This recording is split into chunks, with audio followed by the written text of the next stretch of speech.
मानव जीवन आनंद का सागर है। यह परमात्मा की बहुत विलक्षण और पवित्र कृति है। इससे बेहतर ब्रह्मांड में कुछ भी नहीं है। यह पूर्णता को लिए हुए है, लेकिन पता नहीं क्यों इस दृष्टि को दूषित किया जा रहा है।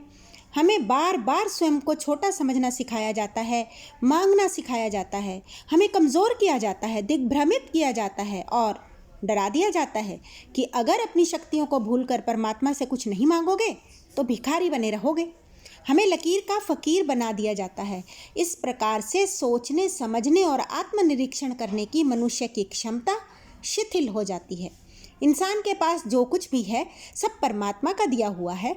हमारा अनमोल शरीर भी उसी की देन है, बुद्धि भी उसी ने दी है।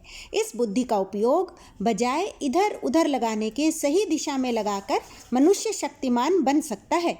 हर समय परमपिता से कुछ न कुछ मांगते रहना सर्वथा अनुचित है। ईश्वर ने प्रत्येक व्यक्ति को बुद्धि दी है, जिसका उपयोग वह अपने और समाज के विकास के लिए कर सकता है, अपने देश के उत्थान के लिए कार्य कर सकता है।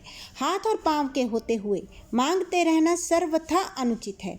मांगना ही है तो उस परमपिता से यह मांगिए कि इतनी शक्ति दे कि हम अपने बुरे समय का मुकाबला कर सकें, सक्षम बन सकें, दूसरों की मदद कर सकें, देश का कल्याण कर सकें, जगत का निर्माण कर सकें। लेकिन आज इंसान ने अपनी ऊर्जा को संकुचित कर लिया है। सारा ध्यान इस बात पर केंद्रित कर लिया है कि कहीं से कुछ मिल जाए और मैं उसका सहारा लेकर आगे चल पड़ूं। अपनी जिम्मेदारी के दायरों को हमने कम कर दिया है। दूसरों की कहानियां तो बड़े गर्व से पढ़ते हैं, पर खुद की कहानी बनने का अवसर ही नहीं देते। हमेशा दूसरों का आशीर्वाद मिल जाए तो ही मैं कुछ कर पाऊंगा, यह धारणा गलत है। अपनी शक्ति को जगाएं, सोचने का अंदाज बदलिए, जीवन में जो मिला है उसके लिए परमात्मा को धन्यवाद दीजिए और अपनी शक्तियों का उपयोग पूरी जिम्मेदारी से कीजिए। किसी अहंकार में मत पड़िए, फिर महसूस होने लगेगा कि आत्मशक्ति और आत्मचिंतन में कितना आनंद है। दूसरों से निर्भरता घटती जाएगी और आत्मबल बढ़ता जाएगा। अपनी शक्ति को पहचानने में दो बड़ी बाधाएं हैं, साहस की कमी और डर।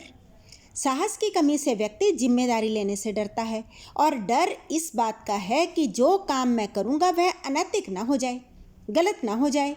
पाप और पुण्य का डर सबके मन में बैठा दिया गया है। परमात्मा ने इतना सुंदर जीवन दिया है, वह दिखाई नहीं देता। अपनी कृतियों से दुनिया को नरक में तब्दील करते जा रहे हैं, वह दिखाई नहीं देता। लेकिन कोई भी आकर आसानी से डरा जाता है और बुद्धि को कुंद कर जाता है। करना ही है तो यह कीजिए कि आत्मशक्ति को जगाइए और स्वस्थ सोच रखिए।